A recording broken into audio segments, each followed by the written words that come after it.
So normally I would have done more of the matinee games early as a review, but there just was too much overlap. So I didn't really have the time to do the video that I normally would. So we've got 8 games. 8 games to talk about.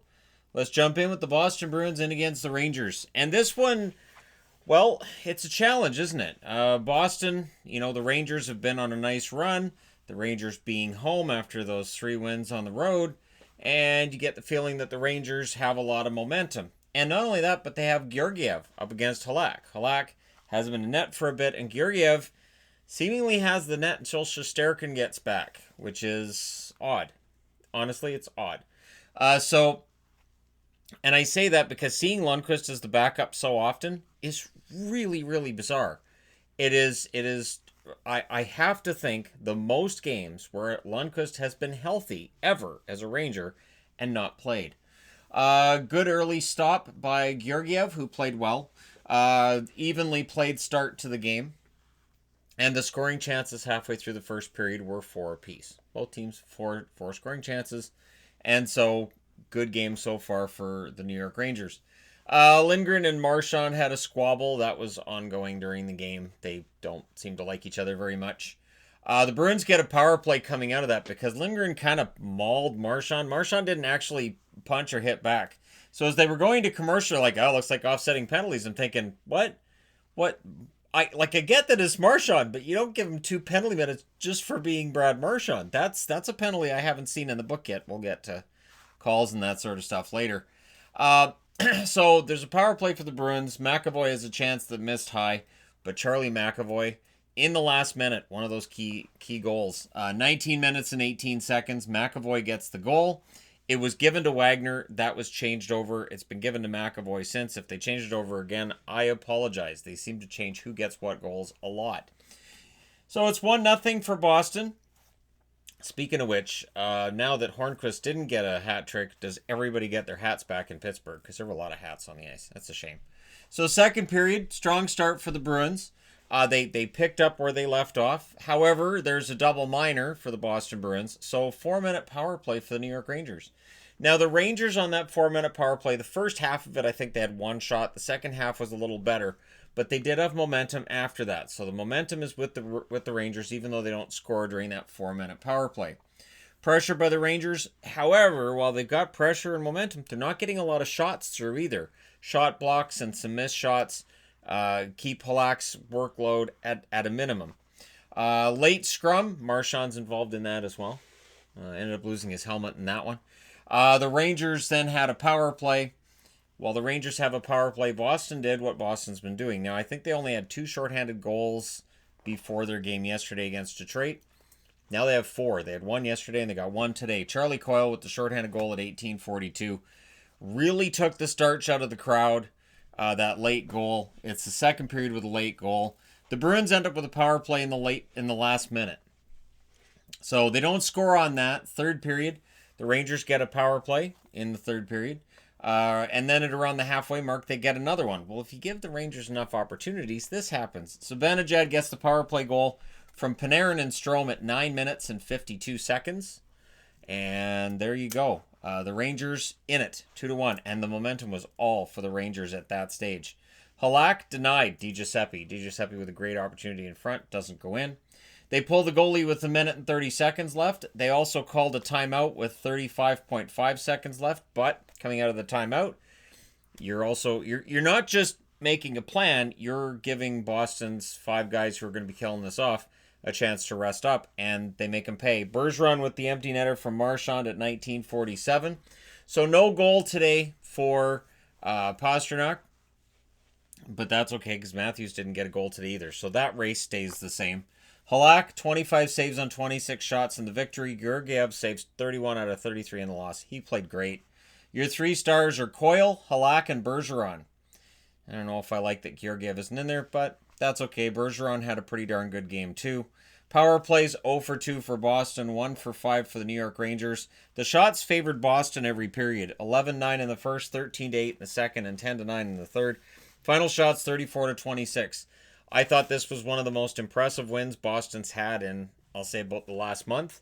And for the Rangers, they've got to shake this off. If they believe that they're going to get back into this race, that they're going to make a run at it, they have to shake this off, and they have to get back on a winning track in their next game. Oilers. So last night, coming out of the power rankings, I saw Canuck fans saying, well, we're better than the Oilers. I can't believe we got the Oilers ahead of the Canucks in the power rankings. Well, these games are right next to each other, and you can see the Oilers are playing pretty well. And the Oilers are playing pretty well without McDavid and without Cassian. One of those is far more important than the other. Van Riemsdyk scores from Slavin and Aho at 12 seconds. 12 seconds!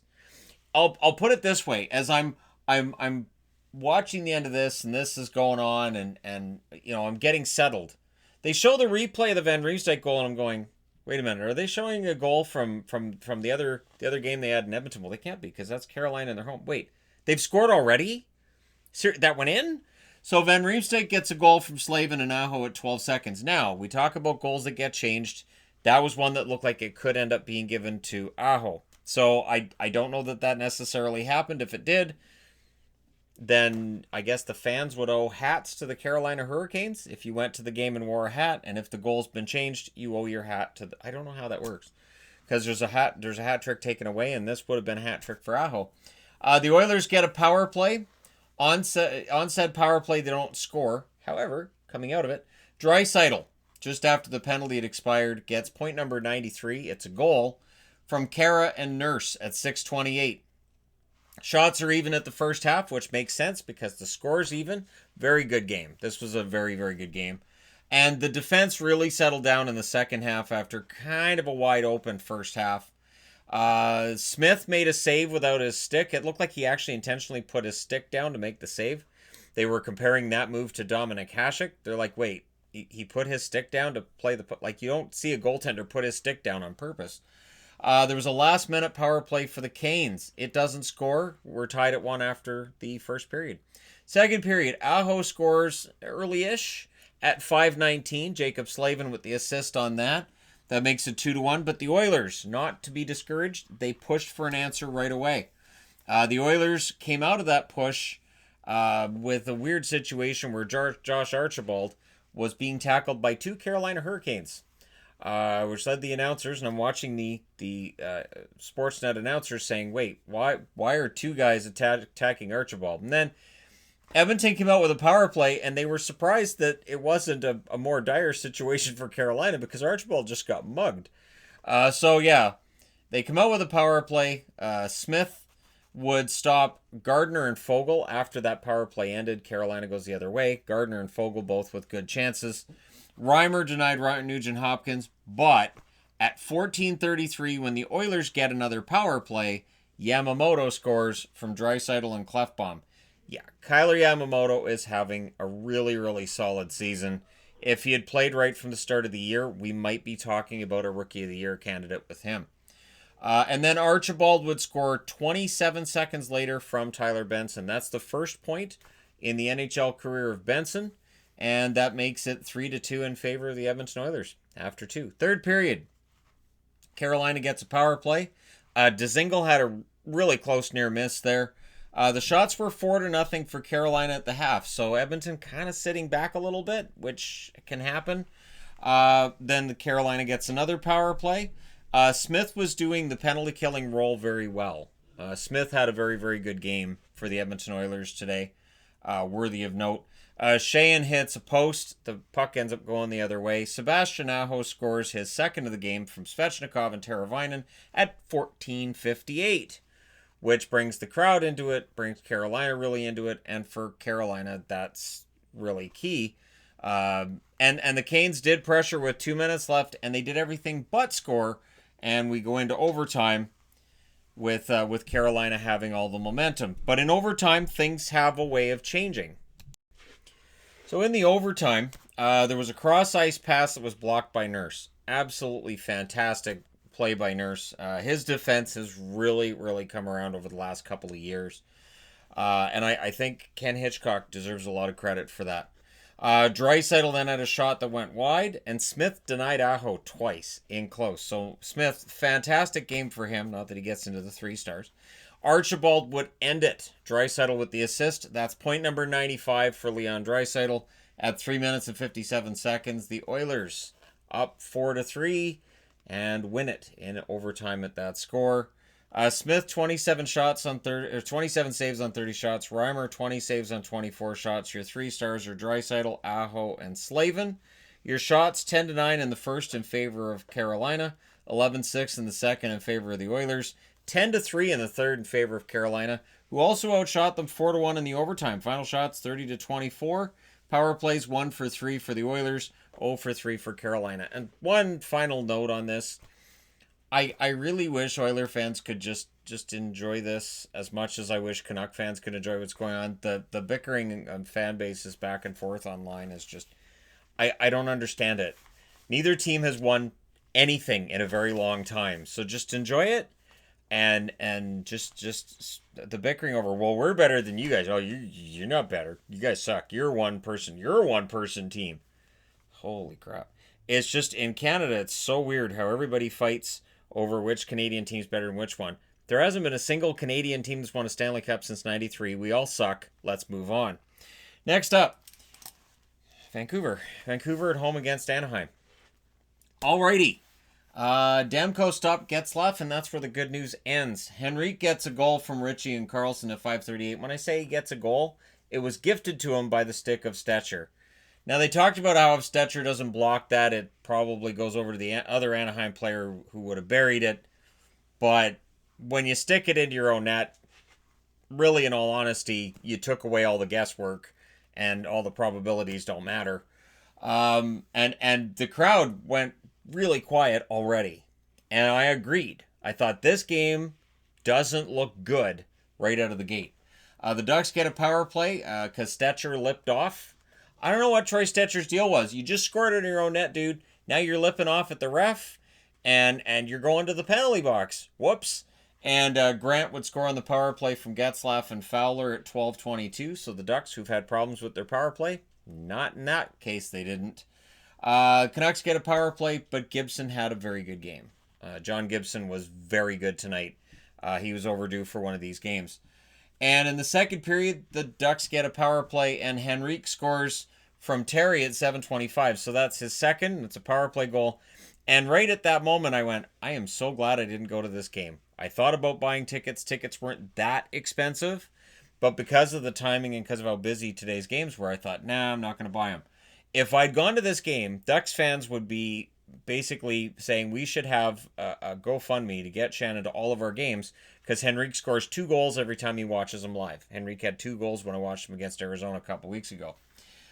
Gibson stopped McEwen. I thought McEwen might have been the best Canuck, which is both praiseworthy and damning at the same time. Praising Zach McEwen and damning at the other Canucks.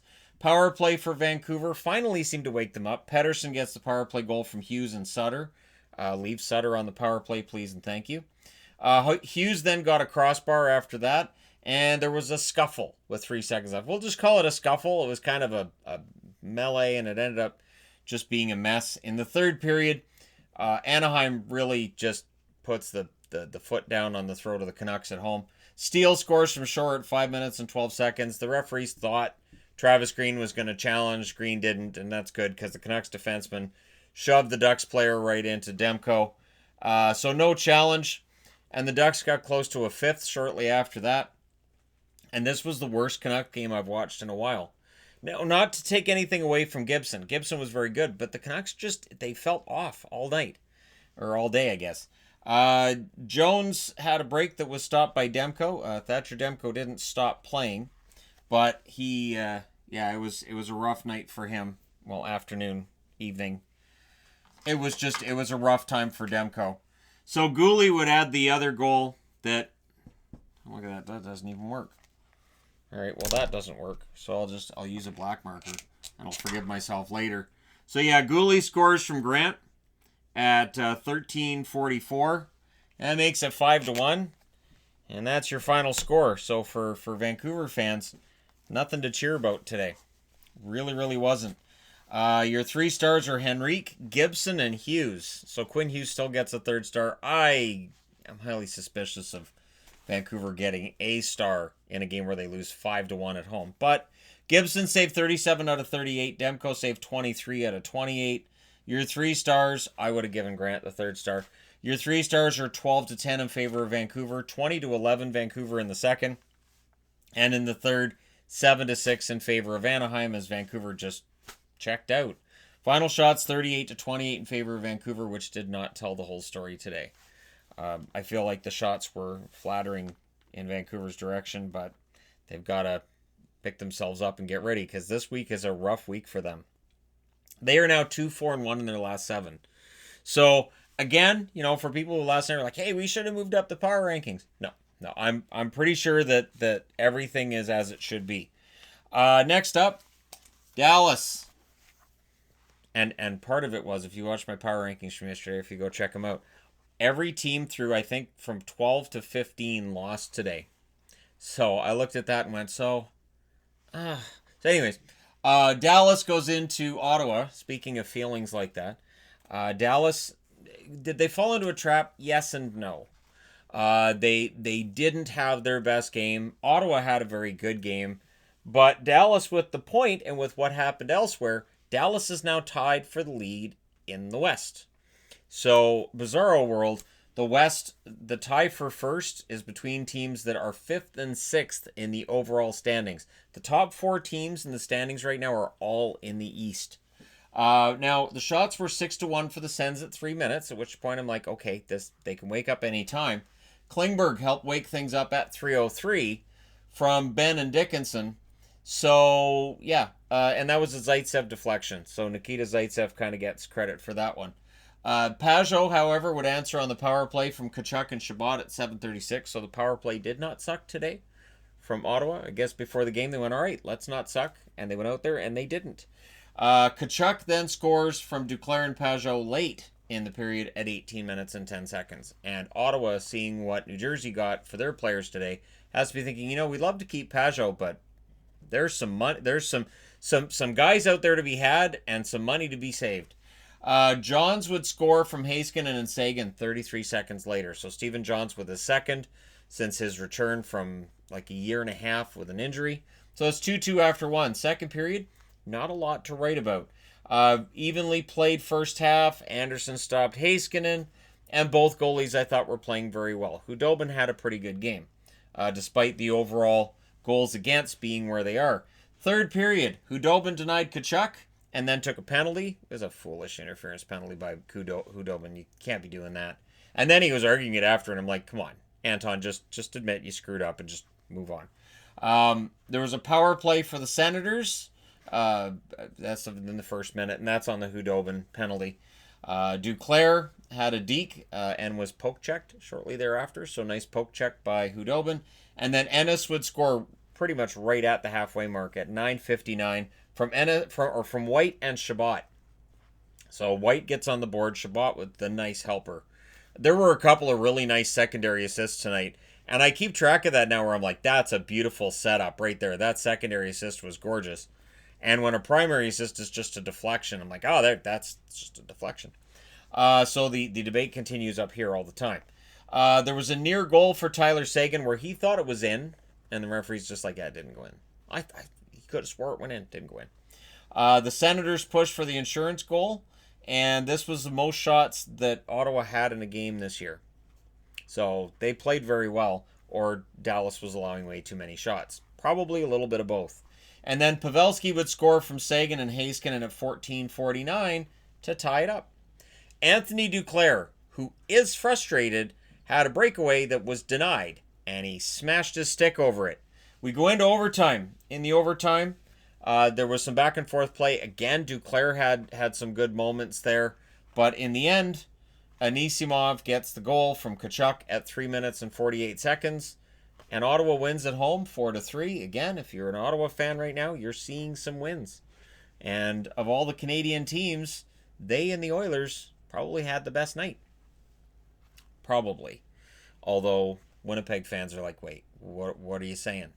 Nothing. Doesn't matter. Hudobin, 42 saves on 46 shots in the loss. Anderson saved 36 out of 39 in the victory. Craig Anderson's playing some of his best hockey right now.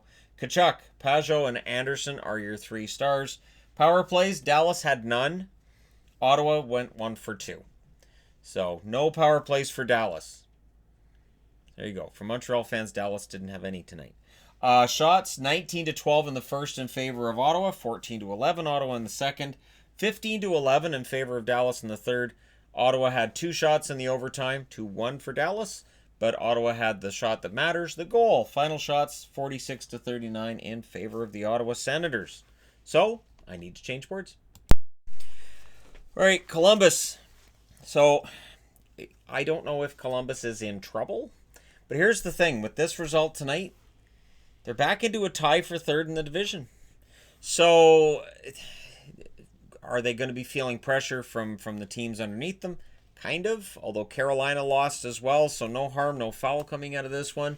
For the New Jersey Devils, they honestly at this point I think are probably glad some of the players are getting traded. Not because they want to see those guys leave, but because that gets rid of the uncertainty.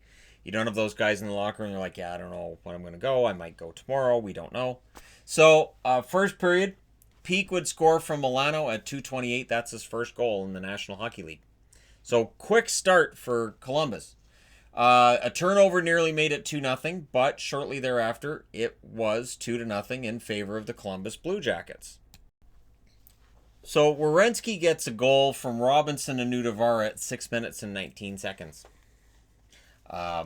Then Columbus gets a power play. So coming out of the first period, Blackwood's not happy. Columbus, very happy. New Jersey in general, not happy. And it's around here we start to find out some rumblings that Coleman's probably on the move. Second period, Anderson scores from Rooney and Palmieri at 1:21. And then it's Merkley with his first goal from Rooney and Anderson at 3:51. So not only did they turn it around in 2.5 minutes, but Merkley's the guy who was in for Blake Coleman. Coleman, a late scratch, and in the lineup goes Merkley. So congratulations to Merkley and all, but again, it feels like maybe the Devils felt better knowing this is all coming down now. The Devils pushed for the lead. There was a power play for Columbus. They don't score on that.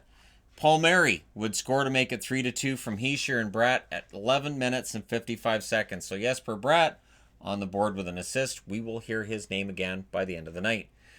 Blackwood bounced back really nicely from a first period where he clearly wasn't happy with himself on that second goal. He wasn't happy in general, and he really did quite well. Gerby was also kind of stirring some stuff up. That's what he does. That's kind of his game, kind of get things going a little bit. Third period. Elvis stopped the Devils at around the 3-minute mark. There were a couple of really good stops, so I just put Devils. Elvis, I thought, had a decent enough game, even though his save percentage won't be great tonight. Both goalies were sharp in the third period until Stenlund scores from Bjorkstrand and Nyquist at 8 minutes and 45 seconds. So that ties it up. There were some close calls for both teams. Overall, the shots were double in favor of Columbus. Columbus with tons and tons of shots. And in the third period, it was ridiculous. Blackwood reached 50 saves during that third period. Stands on his head. What in the world? We'll get to the what in the world part of this. Overtime, Severson had a break that was stopped. Elvis then denied Jack Hughes. Great chance for Hughes, so we go to a shootout. In the shootout, we go to round 7. In round 7, it's Jesper Bratt with the winner. And so the New Jersey Devils get the shootout victory 4-3. Columbus gets a point. I do treat these like ties. And they move their way into a third-place tie with the New York Islanders. So 73 points. They're still doing pretty well overall. But they're not getting the victories. It's starting to cost them. Merzlikins, 23 saves on 26 shots. Blackwood, 52 saves on 55 shots. How does he not get into the 3 stars? 52 saves. Bratt, Merkley, and Anderson are your 3 stars. I would have made Blackwood the 3rd star. The shots were Columbus. Just Columbus. 12-6 in the first, 20-15 in the second. So nobody was playing defense in the second in favor of Columbus. And 21-2 in favor of Columbus in the third. You want to talk about sitting back with the lead. 21-2. And then in the overtime, the shots were 3-2 for New Jersey as they woke up. Final shots 55-26 in favor of Columbus. Columbus played very well. They just ran into a goaltender that said no after allowing the first 2. Power plays 0 for 2 for Columbus, and New Jersey doesn't get a power play because they're not allowed. The NHL said it's not allowed anymore. Next up, St. Louis.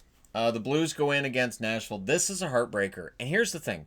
I'm not a Blues fan, They're a team I'm neutral towards, but I felt bad with this result.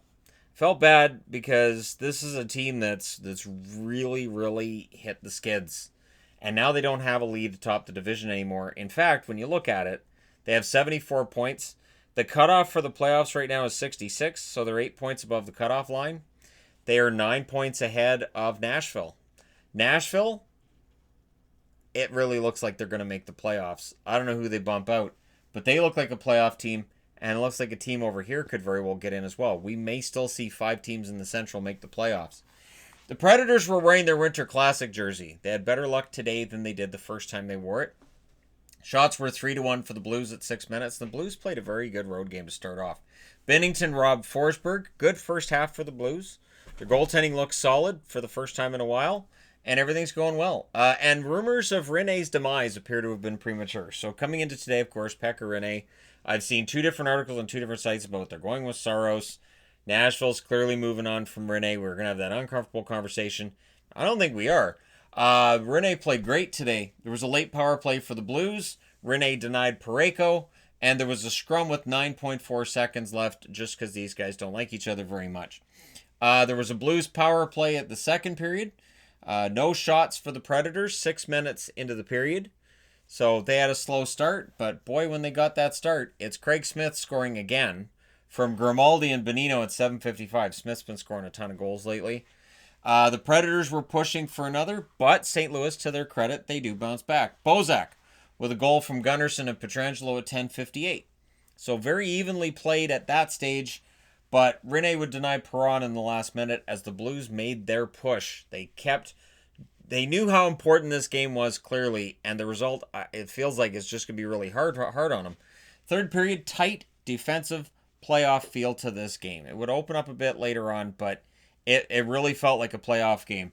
The Predators get a power play. Binnington stopped Duchesne. The shots were 9-1 for the Predators 7.5 minutes into the third period, so it was basically almost the opposite of the second period. But the Blues would start to wake up at around the halfway mark.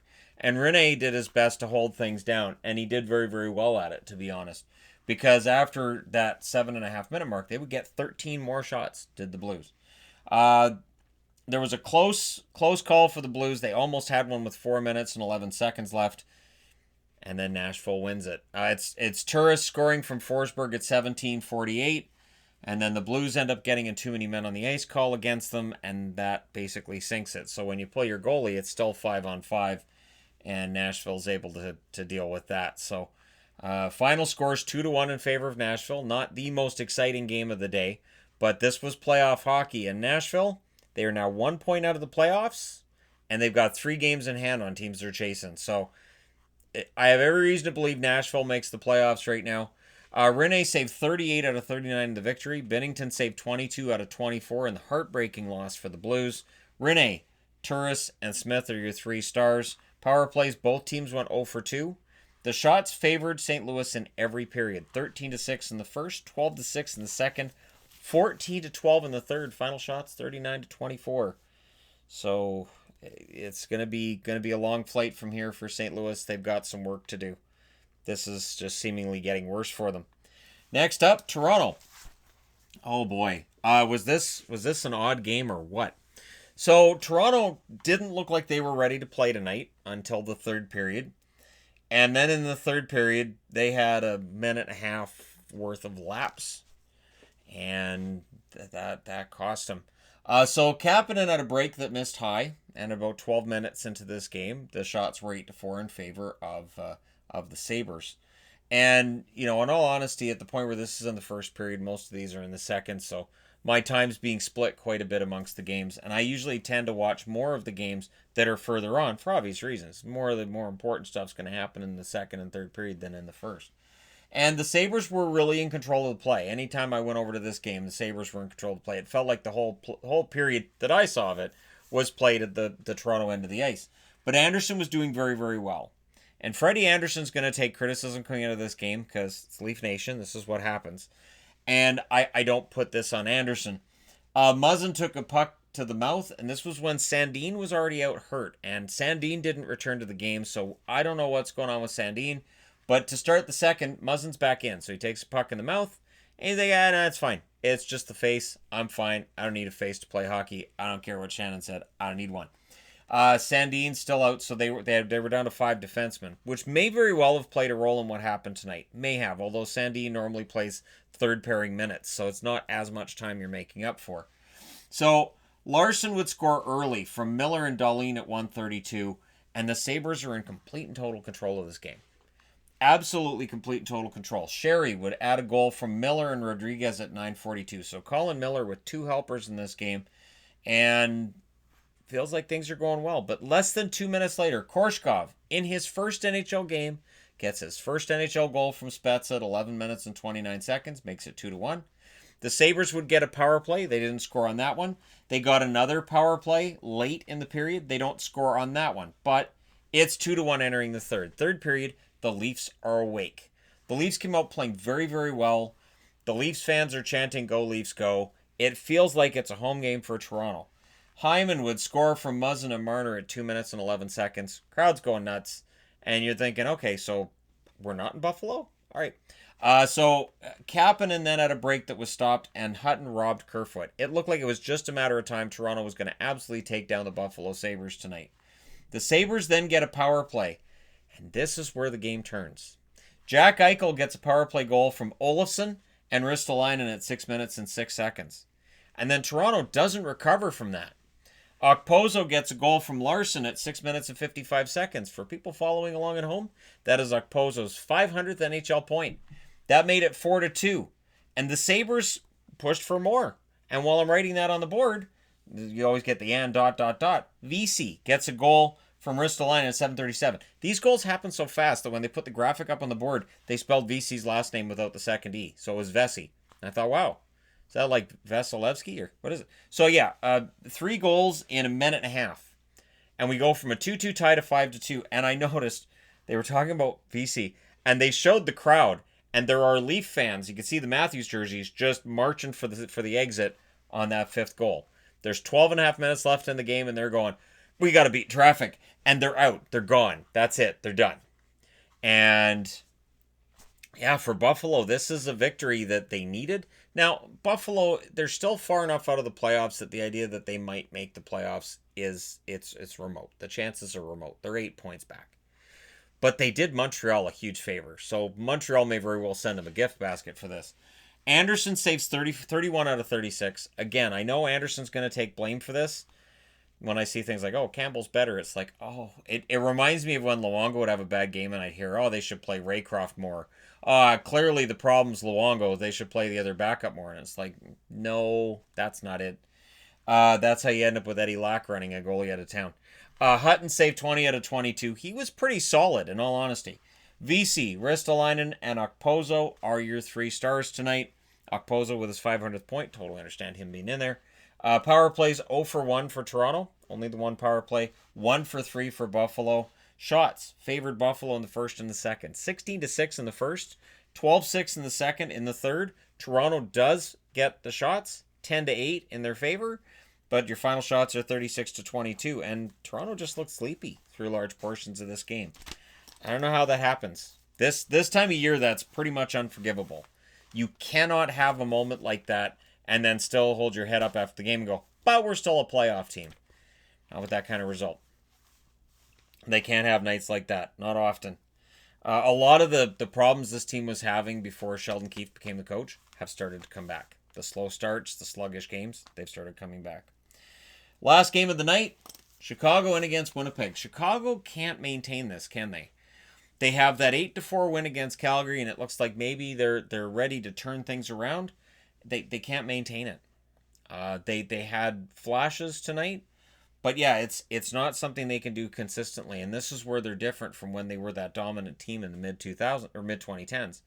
So Crawford denied Carner early, evenly played first half to the period, and DeBrincat looked pretty dangerous early in the game. I thought, you know what, DeBrincat, maybe he is ready to break through. I'm going to throw this on the board because DeBrincat may very well be ready to break through. No points. Nope. Carpenter would score from Kane and Mata at 15:44. That's only his 3rd of the year. So Carpenter on the board. Kopp then had a breakaway, which was denied. Ender Kopp had a good game. He's not on the board either when it comes to scoring. But it's 1-0 Chicago after one. Problematic because Winnipeg had played better in the first period than Chicago. So they're behind and they're playing better. Horrible combination right there. Early push by the Jets in the second. Appleton was stopped by Crawford. Great chance for Appleton. Harkins had a near goal. And then Appleton does get his goal from Beaulieu and Harkins at 6:38. It's 1-1. So what happens next? Chicago pushes. During that push, Hellebuck stopped Kajula, and you get the feeling like, all right, the Hawks are going to try to get the lead back. Now, Connor got a goal, and he celebrated it. The crowd celebrated it. And as soon as the announcers saw the replay, they went, oh, that's coming back. Because he punched it into the net. You can't direct it with your hand into the net. And he did. So they look at it, and the referees, I already had it off the board. I put it on the board, and then I erased it as soon as the replay's coming up. So that goal comes off, and you're thinking, all right, so is this gonna change the momentum of the game? It didn't. The Jets, they responded the way you're supposed to. When a goal's taken off the board, just go get it again. Roslovic would get a goal from Kulikov and Appleton at 15:37. This is where it's worthy of note that Paul Maurice really changed up the lines tonight, both before the game, puts new lines together, and during the game. This was the third line with Roslovic and Appleton and Harkins. And it was a good line. They had a really good game. Kane, though, would ruin the party. He scores from Taves and Kubalik at 19:07, so last minute of the period. Chicago makes it a tie game. And again, it's that nuclear option, right? You put Kane and Taves together, and it makes things happen. Which makes you wonder why Jeremy Colton doesn't just put them together. Because anytime they're together, it works. So just put them together. Anyways, third period. Laine had a chance that Crawford kicked out not long after. It's Beaulieu getting his first from Laine and Kulikov at 1:36. And makes it 3-2. So Winnipeg, they get the lead here. They get the lead back here. Showing some resilience tonight. And then Kane was doing his best to bring it back to even. Patrick Kane will put the team on his back and do everything he can to make it happen. He wasn't able to make it happen tonight, but it wasn't for a lack of trying on his part. Crawford robbed Scheifele. And familiarity breeds contempt between these teams. Now, I'm going to say this. These teams don't really get along. There were some scrums going on. No penalties. This game had absolutely 0 penalty minutes in it. None. So when you're looking for the power plays on this game, there aren't any. So even though things were physical, there was a lot of hits being thrown, the referee said we're going to let them play hockey. So this felt like a playoff game for that reason. Hellebuck stopped Kubalik. Kubalik was beside himself on that one because that probably should have gone in and been his 23rd of the year. And then they pulled a goalie with 2 minutes left. The Jets, surprisingly, don't get an empty netter. No empty netters. I think it's because my wife didn't watch the game tonight. I think that's what it is. They get a lot of empty netters. They probably went, Vaughn's not watching. Well, no point. We'll just save it for another night. So Winnipeg does hold on and win. Crawford saves 35 out of 38 in the loss. Hellebuck saves 31 out of 33 in the victory. Appleton, Beaulieu, and Kulikov are your 3 stars. Kulikov had a great game. I think Beaulieu and Kulikov both had their best games of the year tonight.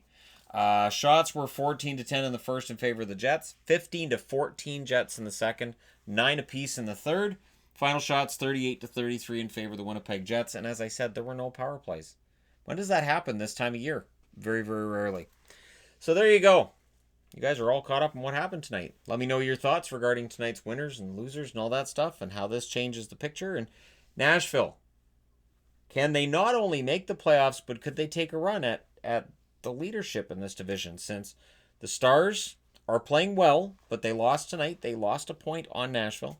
Colorado looks somewhat vulnerable over the last week and a half, and St. Louis isn't able to manufacture victories. Could Nashville not just cruise into the playoffs, but cause havoc with the top 3? There's my question for you guys for tonight.